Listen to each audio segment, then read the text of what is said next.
Hello and welcome. Before we begin, I'd like to mention that I'm just a beginner at this, so there may be some mistakes or inconsistencies in the text.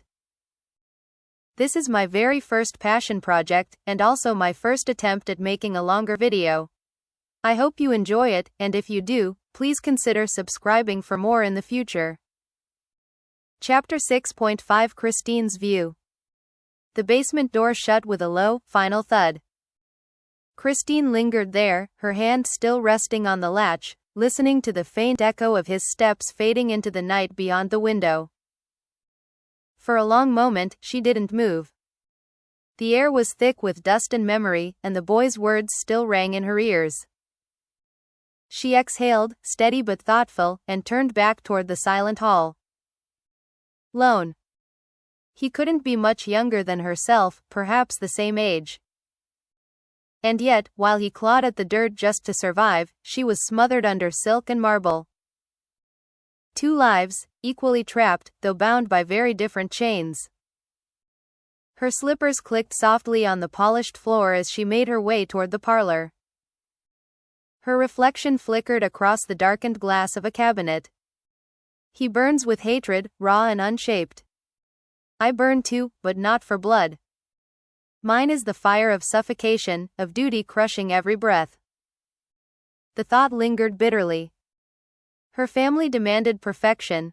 A Kova daughter who smiled on command, who wore beauty like armor, who spoke just enough to please and never enough to provoke. They called it honor. She called it a cage. She reached for the silver bell resting on the side table and rang it once, sharply. A servant appeared almost instantly, bowing. "Prepare my tea," Cristine said, her tone clipped but calm. "And a bath. Hot."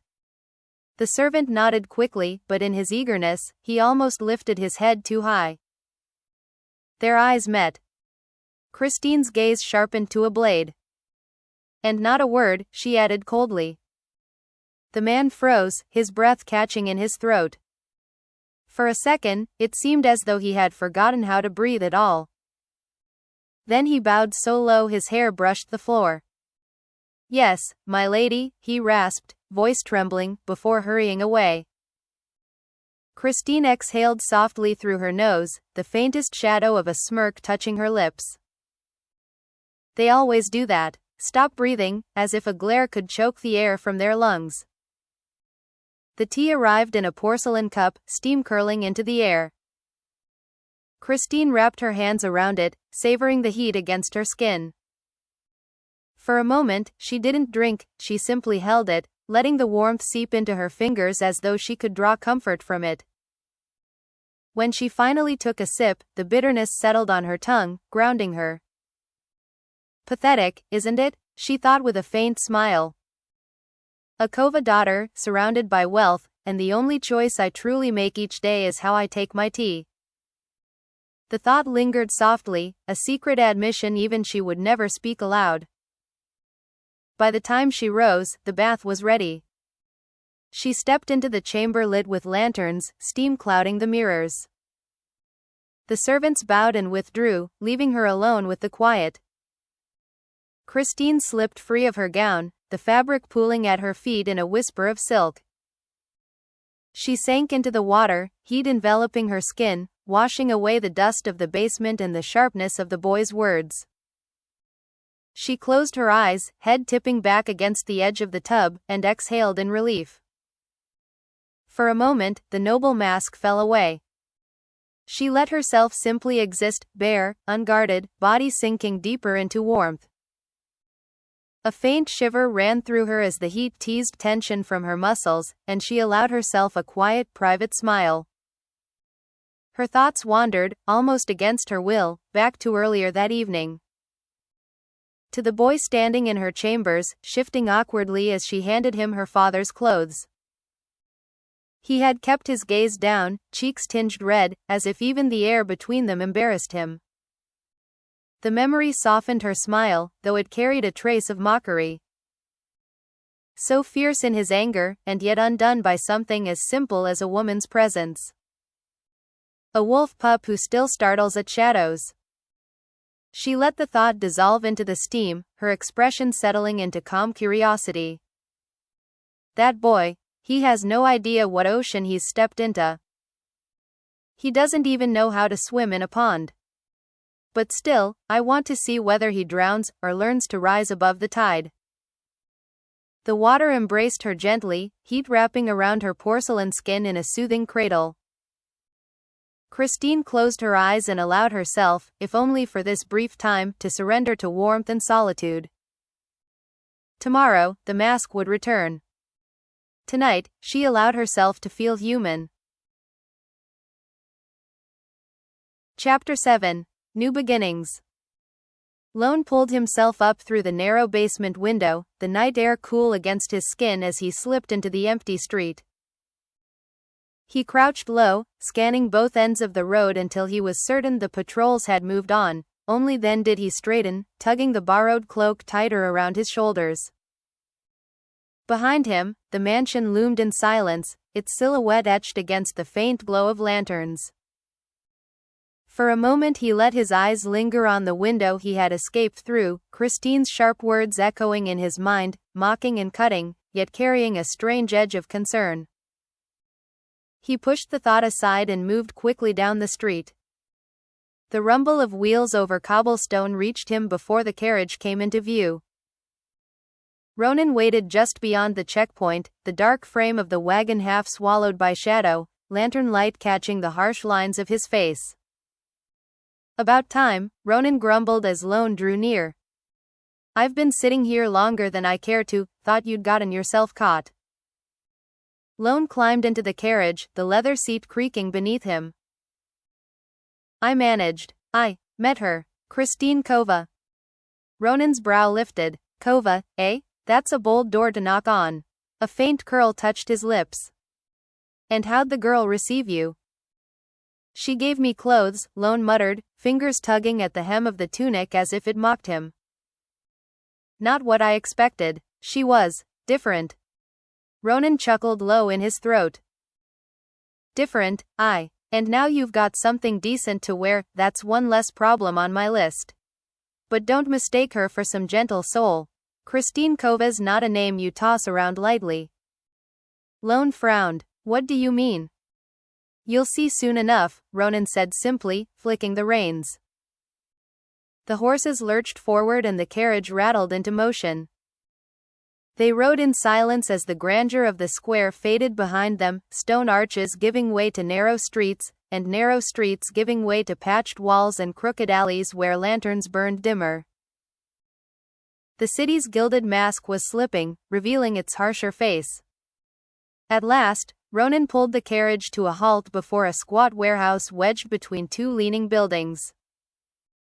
Its wooden frame was scarred and the paint long peeled, yet the lantern above the door burned steady against the night. This'll do, Ronan muttered, climbing down. He gestured for Lone to follow and shoved open the creaking door. Inside, the air was thick with dust and timber. Crates lined the walls, and in the center sat a battered table with a rolled map pinned beneath a rusted dagger. Ronan spread the map open, the parchment crackling as lines of faded ink revealed the sprawl of streets and districts.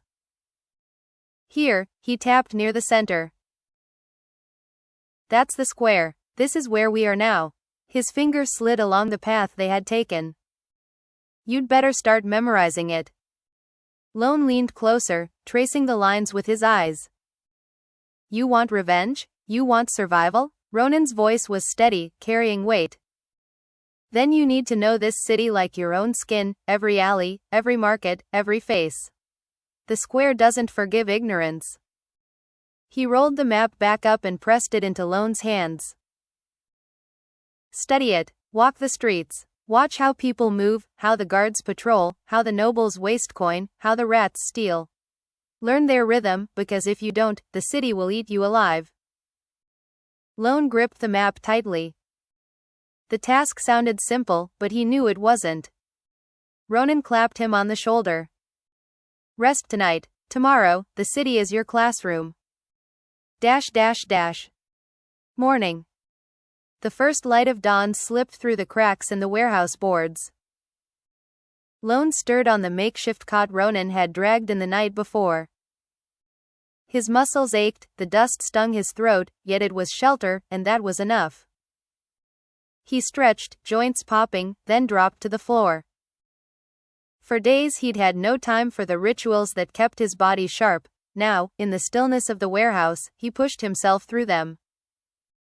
His arms drove him through push-ups, his breath steady, then came sit-ups, his core burning with each rise. Finally he reached for a low beam overhead, pulling himself up again and again until his arms trembled and his breath came harsh.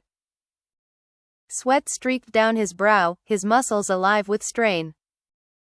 It wasn't much, but it was his way of clawing back control, a reminder that his body was still his own, forged by effort, not by borrowed clothes or fleeting charity. The door creaked open just as he dropped from the beam, chest heaving. Ronan stepped inside, brushing off the cold. His eyes flicked to Lone and a thin smile tugged at his lips. Still alive, he muttered. And training, too. Better than whining, I'll give you that. Lone wiped the sweat from his brow. I've slept in worse places. And I've had worse mornings. I don't doubt it. Ronan reached into his cloak and pulled out a sheathed dagger, the leather worn but sturdy. With a flick, he tossed it onto the table beside Lone's old, rusted blade. Trade, he said, that thing you've been carrying would snap before it cut. This one'll serve you better. Lone picked it up, testing the weight. The handle fit his grip as if made for him, balanced, sharp, alive in a way his corroded scrap never had been. Why give me this? He asked. Ronan leaned against the wall, arms crossed. Because sooner or later, you'll need it. And because I'd rather not scrape your corpse out of some gutter just because your toy gave out. A faint smirk tugged at Lone's lips. Ronan's tone shifted, quiet but cutting. Listen well, boy. Power in this city isn't about coin or titles. It's about what people believe they can get away with. The guards, the nobles, the guilds, they all push as far as no one dares push back. That's the law of the square. Remember it, and you'll live longer. The words sank deep, and Lone's jaw tightened. Ronan straightened and moved toward the door. Cristine Kova, don't let her kindness fool you. She's her own kind of dangerous. If you cross paths with her again, tread carefully. The warning lingered long after Ronan left the warehouse. Lone tightened his grip on the new dagger, then looked down at the rolled map. His path was clear. Learn the streets, learn the people, survive. He exhaled slowly, steadying himself. The day was waiting, and with it, the square.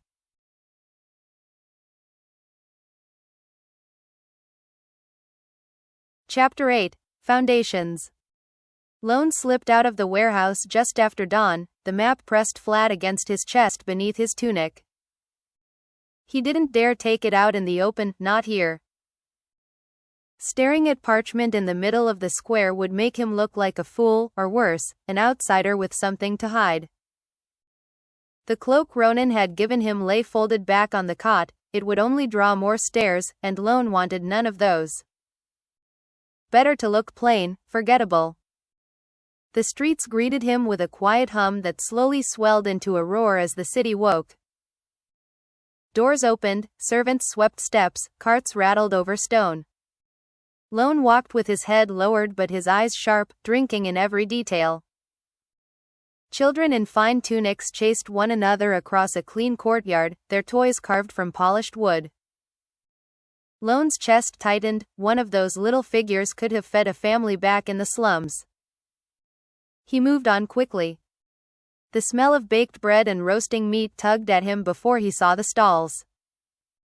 Rounding a corner, he stepped into the market, and the world exploded into color and sound. Vendors shouted prices, waving their wares, ripe fruit, hanging cuts of pork, bolts of cloth dyed rich crimson and blue. A woman laughed as she sold ribbons, a man barked about fish caught only that morning. Lone's heart beat faster. The market was alive, crowded, chaotic. Perfect for a thief who knew how to move unseen. He slipped between two heavy-set merchants, brushing close enough to feel the weight of their coin purses. His fingers twitched. One chance. He breathed in, steady, then let his hand dart. A leather pouch came free as smoothly as if it wanted to be his. He kept walking, never breaking stride. His pulse thundered in his ears, but no one shouted. No one even looked. He melted into the flow of bodies until he reached the shadow of an awning. Only then did he peek into the pouch. Silver. At least a dozen coins, their edges gleaming. Enough to keep a slum family alive for months. He stuffed it deep into his tunic, his chest rising and falling with the thrill of it. But temptation gnawed at him. Lone's eyes fixed on a portly nobleman fumbling with his purchases. The man's belt sagged under the weight of a small, gilded pouch. Too obvious. Too easy. Lone slid closer, matching his pace with the man's plodding steps. His fingers brushed the pouch, tugged, lifted. It was his. The noble kept walking, none the wiser. In the shadow of a fruit stand, Lone cracked the pouch open. A single golden coin gleamed back at him, heavier than it looked, its surface catching every ray of light. Nestled beside it were at least a dozen silver coins, their edges cool and sharp against his fingers. Lone's breath caught in his throat. 1 gold, back home, it could have bought freedom. And the silver? Enough to keep a family in the slums alive for months. Here, it was nothing more than pocket change for men too fat to notice its loss. A crooked smile tugged at his lips. They're not even watching their own belts, he thought. Not used to being hunted. Fools. He clenched his fist around the pouch, forcing himself to breathe. He had to remember Ronan's warning, the square played by different rules. Still, the thrill of the theft burned in his chest like fire. By the time Lone left the market behind, his pockets were heavier than they had ever been.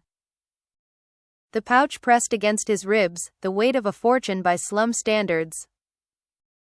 Every step felt like walking on fire, one wrong move and someone might notice, might ask questions he couldn't answer. The smell of roasted meat drew him down a narrower street lined with taverns, each one spilling noise and laughter into the morning air. Lone paused before a timber-framed building with a sign swaying above the door, a crude image of a foaming mug. The noise inside was a low roar, punctuated by bursts of laughter and the clatter of mugs.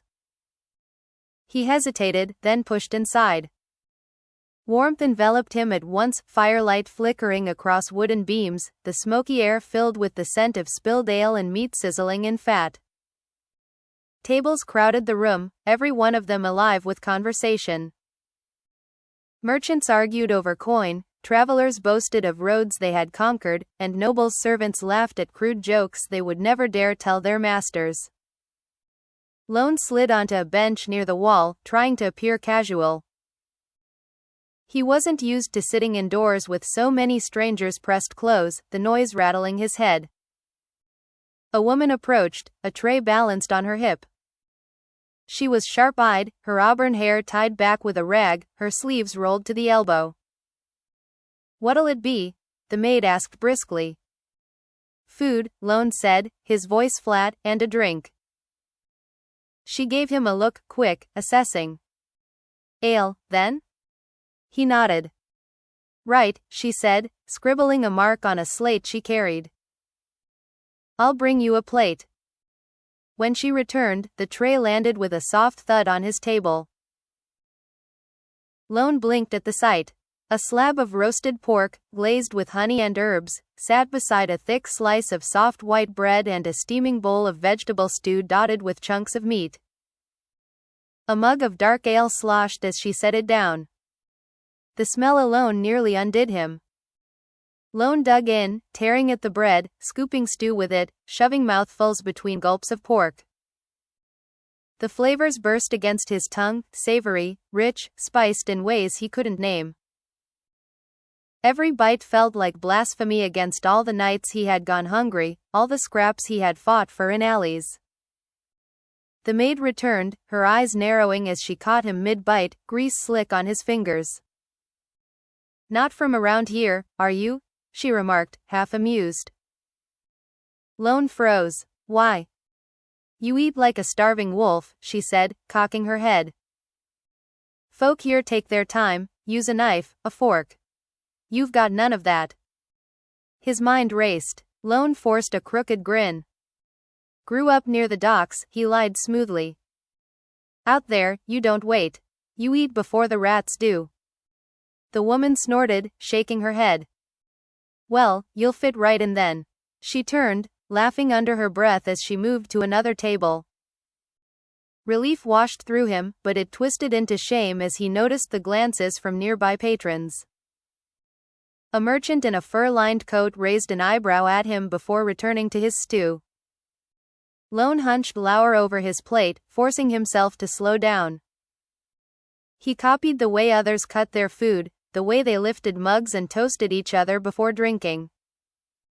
That was too close, Lone thought, his jaw tight. One wrong word and she might have pressed harder, might have asked questions I couldn't answer.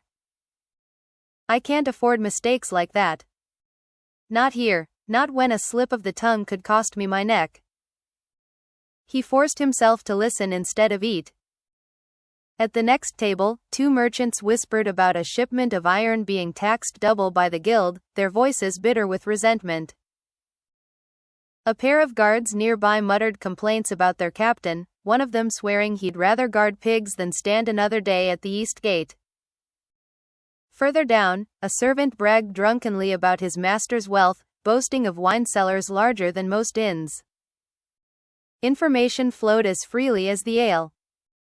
Lone chewed slower, watching their hands, their posture, their little courtesies, the way coins slid across the table without a word, the way mugs were raised before every drink, the way voices dropped whenever someone truly important was mentioned.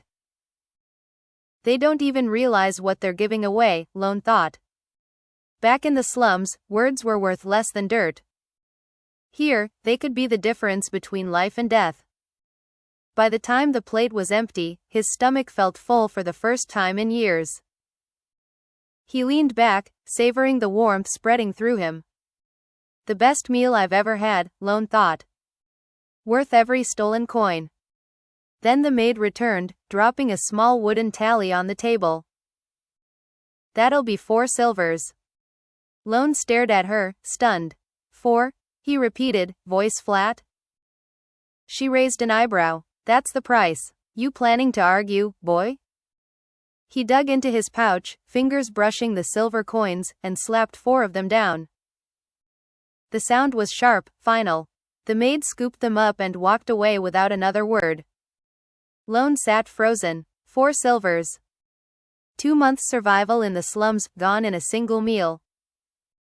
His stomach churned, the taste of the feast suddenly sour.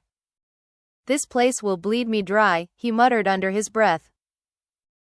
The market had only grown busier by the time Lone stepped back into its chaos. Sunlight spilled across the square, glinting off copper pots, polished fruit, and the restless eyes of merchants shouting over one another. The noise was relentless, barter, laughter, curses, the sound of coin clinking into outstretched hands. Lone kept his head low, weaving through the crowd. He had spent enough silver already, and the memory of the tavern's tally still burned in his gut. Every face around him looked content to waste fortunes on trinkets and luxuries. The shout of a quarrel drew his attention. At a stall draped in fabrics, a heavy-set man with a crimson vest leaned over the counter, his jowls shaking as he bellowed at the wiry merchant behind it. "You dare cheat me? This is threadbare garbage, not worth a copper, and you dare charge me triple?" The merchant's voice was sharp, defensive. "The price is fair, my lord. If you can't see the quality, then perhaps you should shop elsewhere." A ripple of laughter ran through the crowd. The heavy-set man flushed red, his bulk towering over the smaller vendor. He raised a thick hand and slammed it down on the counter. Lone tried to slip past unnoticed, but the man's arm flung wide as he gestured, striking Lone across the cheek with a meaty slap. The crowd gasped. Lone froze. For a heartbeat he stood still, cheeks stinging, ears ringing. In the slums, no one ever dared hit him without expecting a fight. Reflex burned through him before reason could intervene. His fist shot up, knuckles connecting with the man's jaw. The blow landed clean. The heavy-set nobleman staggered, eyes rolling before he collapsed backward onto a pile of bolts of cloth. The merchant cried out, half in fear, half in laughter, as the man's bulk sent spools tumbling into the dust. The market erupted. Some bystanders laughed, others shouted in alarm. "You fool," someone hissed nearby. "That's Lord Vaynor." Lone's blood turned cold. Back in the slums, a knock like that would have ended the fight, maybe even won him respect. But here, heads were turning, eyes wide with horror. And then came the sound he dreaded most, the clatter of armored boots. "Guards!" a woman shrieked. Two soldiers in polished breastplates were already shoving through the crowd, their spears gleaming in the sunlight. No time. Lone's heart slammed against his ribs. In the slums, there were no guards to come running. Here, they're everywhere. The heavy-set man groaned, still sprawled across the fabrics. The merchant tried to look innocent, raising his hands as if to prove he had nothing to do with it. Lone turned and ran. He darted between startled shoppers, his shoulders brushing against baskets of fruit, sending apples tumbling across the cobblestones.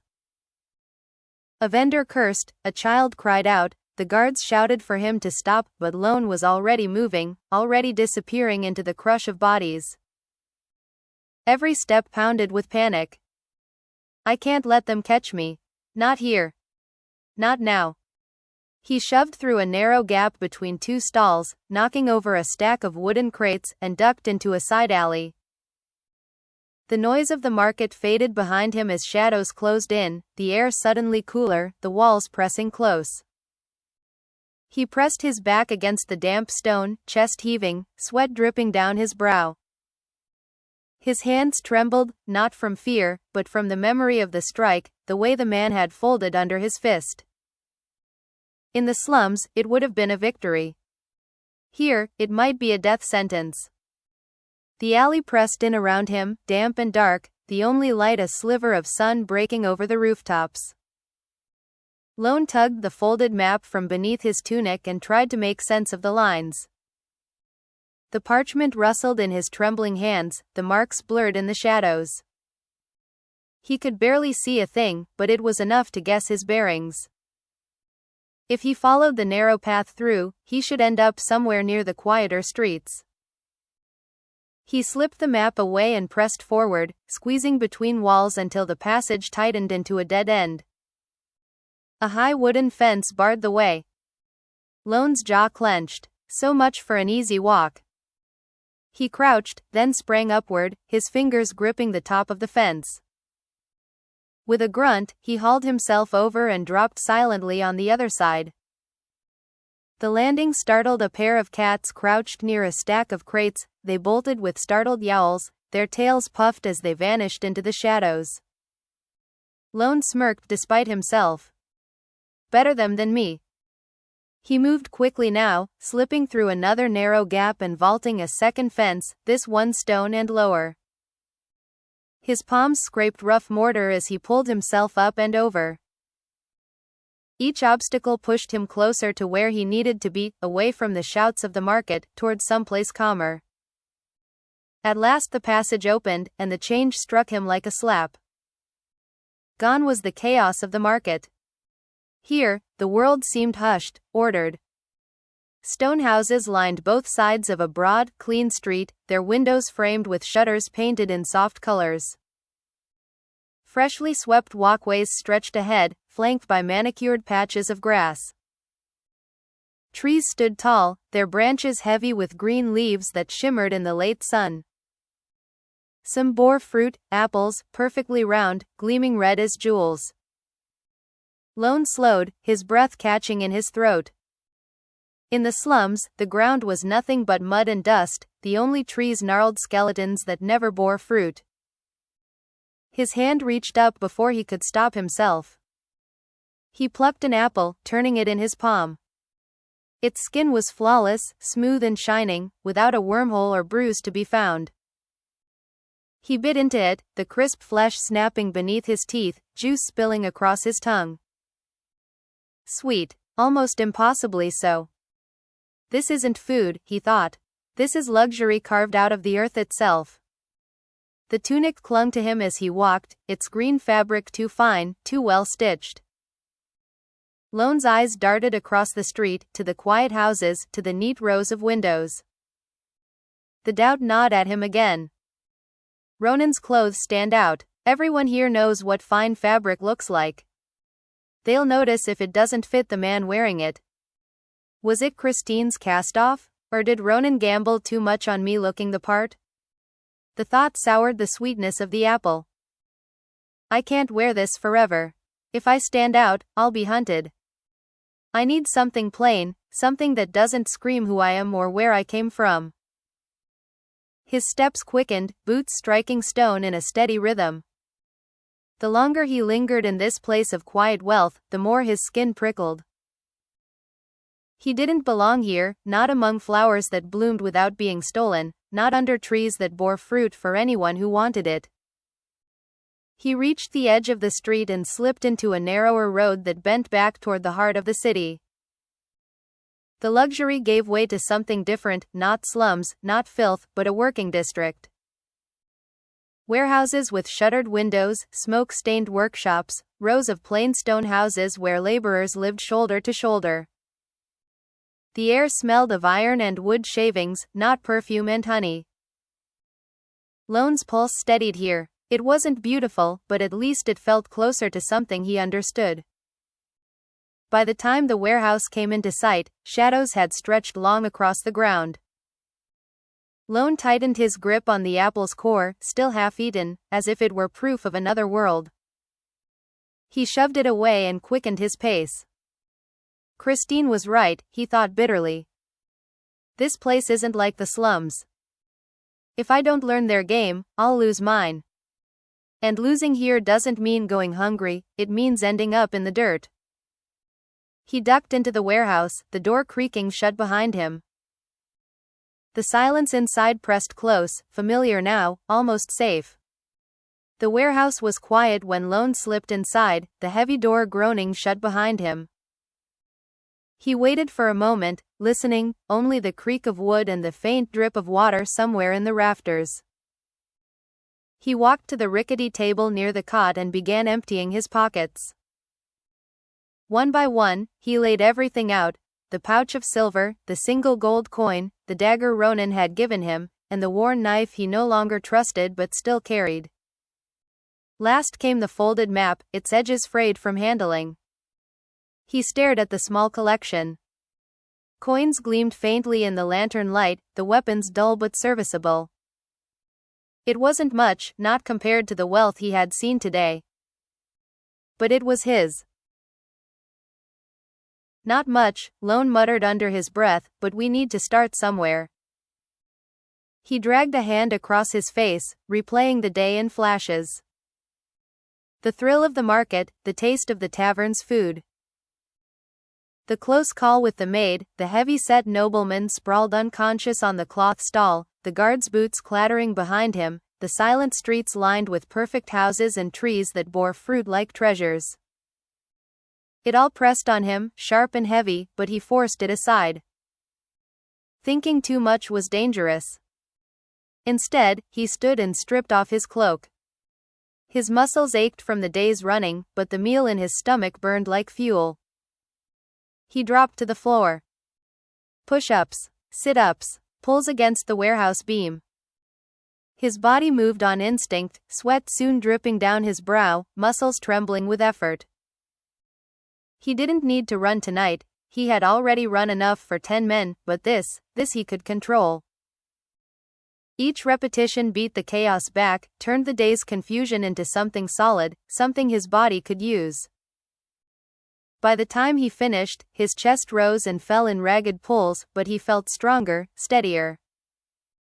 He leaned back against the cot, the afterglow of effort humming through his limbs. Food and strength, Lone thought. That meal today, it wasn't just a luxury. It made me sharper. If I want power, if I want a body that won't fail me, I need more of that. A well-fed fighter is worth 10 starving rats. His skin itched with sweat, sticky from the work. Lone stepped outside into the cool night air, where a wooden barrel sat beneath a crooked gutter. Rainwater dripped steadily from the roof above, splashing into the brimming barrel. He dipped his hands in, scooping handfuls of cold water over his face and neck. The shock bit at his skin, but it felt clean, grounding. He scrubbed the dirt from his arms, his chest, until the sweat and grime of the day washed away into the earth. When he returned inside, he pulled off the fine green tunic and trousers. They were too rich, too eye-catching, clothes that marked him as something he wasn't. From a bundle Ronan had left, he chose a simpler set: coarse brown trousers, a rough linen shirt, a plain belt. The fabric was scratchy, but it felt like armor of a different kind, armor of invisibility. In these clothes, no one would look at him twice. Finally, he lay down, the cot creaking under his weight, and pulled the single gold coin into his hand. He turned it over, the smooth metal catching the faint light. A few days ago, this would have been salvation. A lifeline that could have bought food, shelter, safety. Here, in the square, it was barely a month of good meals and a handful of supplies. Nothing more. He closed his fist around it, holding it tight against his chest. "This place bleeds you dry," Lone whispered. "But I won't bleed first." The coin gleamed one last time in the dim light before his eyes closed, and the warehouse sank into silence. Chapter 8. The morning light seeped through the cracks in the warehouse walls, painting thin lines across the dusty floor. Lone sat at the rickety table, the coins he had earned laid out before him in neat little stacks. Silver glinted dully, and the single gold coin sat apart, catching the sun. The door creaked open. Ronan stepped inside, his boots heavy on the floorboards. His eyes swept the table, then fixed on Lone with a look that was half suspicion, half amusement. "Well," Ronan said, his gravel voice carrying a bite, "looks like you've been busy. Where'd all this come from?" Lone leaned back, folding his arms, a faint smirk tugging at his lips. "Let's just say I made myself useful. And since you didn't bring me anything, I had to keep myself from starving somehow." It came out lightly, almost playful, but the jab was there all the same. Ronan's brow furrowed, then he gave a short, dry chuckle. "I'm not your mother, boy. Don't expect me to put food in your mouth." Lone shrugged, his smirk fading into something flatter. "Didn't expect you to. That's why I handled it myself." The humor drained as Ronan's gaze hardened. He gestured at the coins. "You think a handful of silver makes you ready for what's coming? That you can buy your way to vengeance?" Lone's hand closed over the gold coin, knuckles white. "It's a start. And I told you already, I'm not here for gold. I'm here for the Black Vultures." Ronan was silent for a long moment, his weathered face unreadable. Then he sighed through his nose, shaking his head. "That gang of cutthroats. Always back to them." He stepped closer, leaning on the table. "Listen to me, Lone. I don't care much for your gang of rats. I've got enemies of my own, and they're worth more than those fools." Lone stiffened. "They butchered my family." "I know," Ronan said firmly. "And you'll have your chance. But don't fool yourself. You're standing in my shadow now, and I didn't drag you here just to chase ghosts. You owe me. You'll help me deal with the enemies that matter. Along the way, if you want to cut down your vultures, fine. But don't mistake your war for the only war." Lone sat in silence, the weight of the words settling over him. He wanted to argue, to shout, but he didn't. He only clenched the coin tighter, then set it back down with a dull clink. If I want the Black Vultures gone, I'll have to make it happen myself, he thought. Ronan won't fight that battle for me. Ronan pushed himself upright, brushing his hand over the coins before turning to the door. Then he stopped, glancing back at Lone. Don't take it the wrong way, Ronan said, his voice steady but not unkind. I just needed to remind you how things stand between us.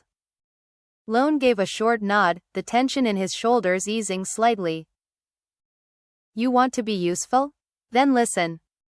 Lone straightened. There's a merchant who passes through the square every other morning, Ronan continued. Name's Darren Holst. Short, balding, favors a blue coat with silver trim.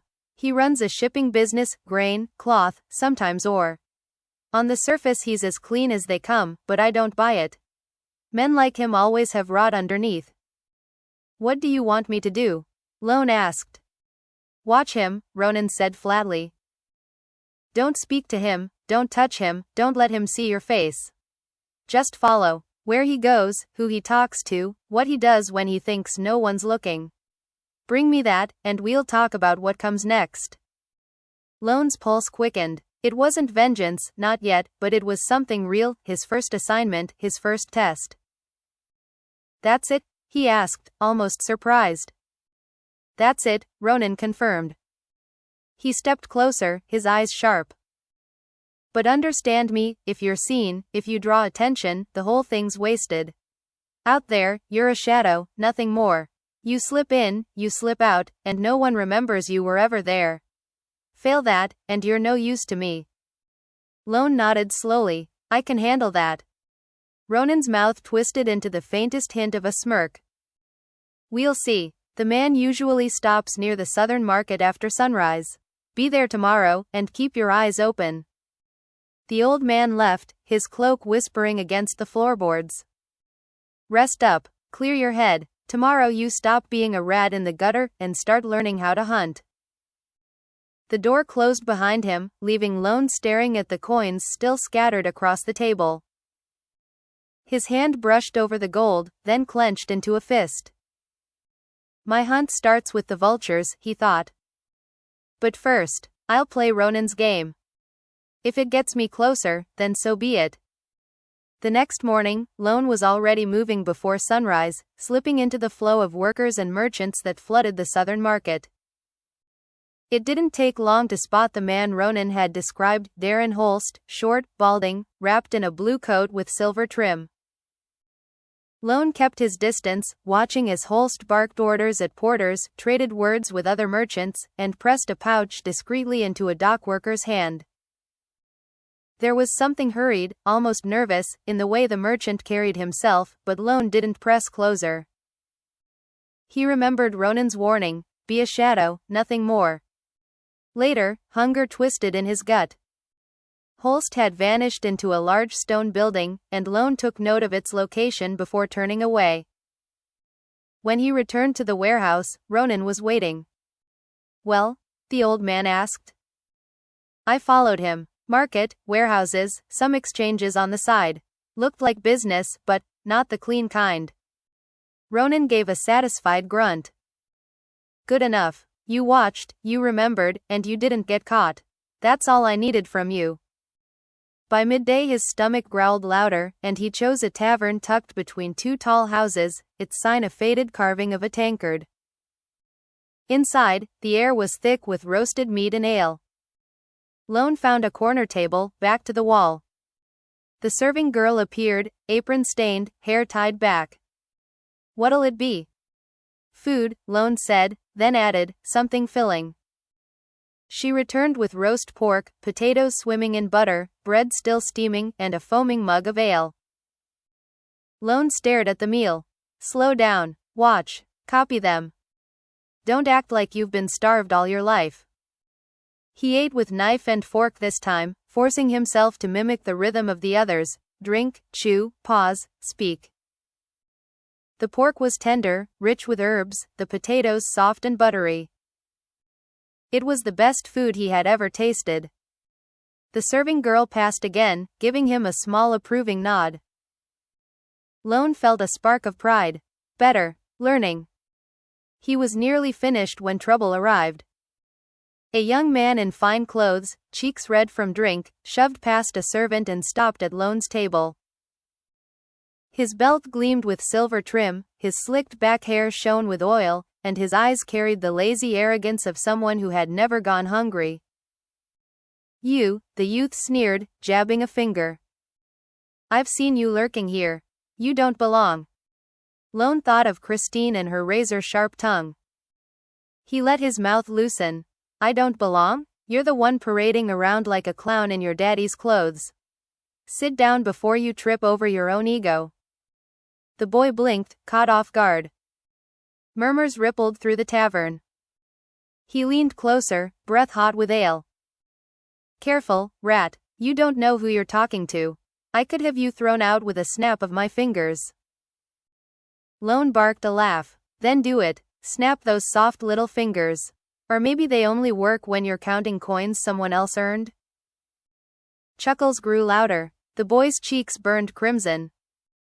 "You filthy gutter-bred cur. I should have you whipped for speaking to me like that."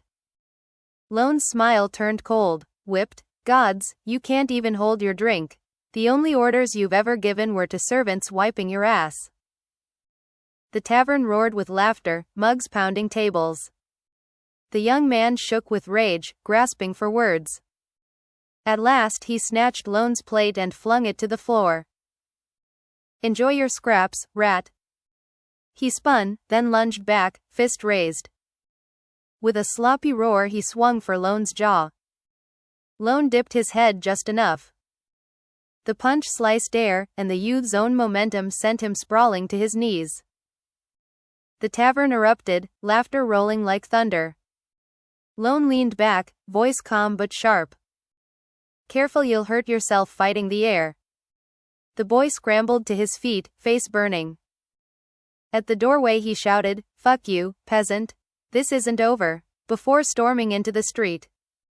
Lone's hand, unnoticed by most, slipped from the hilt of his dagger beneath the table. "Try me, bastard," he thought grimly. "Old habits die hard." For a moment, silence hung heavy, then the tavern broke into wild laughter once more. "Huh, finally someone gave that little shit what he deserved," a grizzled regular bellowed from the bar. His beard was streaked with gray, his seat worn smooth by years in the same spot. He slapped the counter with a meaty hand. "Oi, girl, bring the boy a drink, on me, for the best show I've seen in months." The tavern cheered. The serving girl smirked and brought Lone a fresh tankard. He eyed it, then gave the old man a nod. "Thanks, Gramps," Lone said. He lifted the mug and took a measured sip, drawing another cheer. The ale was bitter but smooth, heat blooming in his chest. Lone set the tankard down carefully. "One sip keeps them happy. More, and I'll lose my edge." He smothered a grin with his hand. "Damn Cristine, her sharp tongue's rubbing off on me. She's a bad influence, but gods, it works." By the time he stepped back into the street, night had already claimed the square. The map in his tunic weighed heavier now. The square was not the slums. Here, fists didn't win fights, words did. In the slums, laughter could get you killed. Here, it won you allies. And Lone knew he'd need every ally he could get.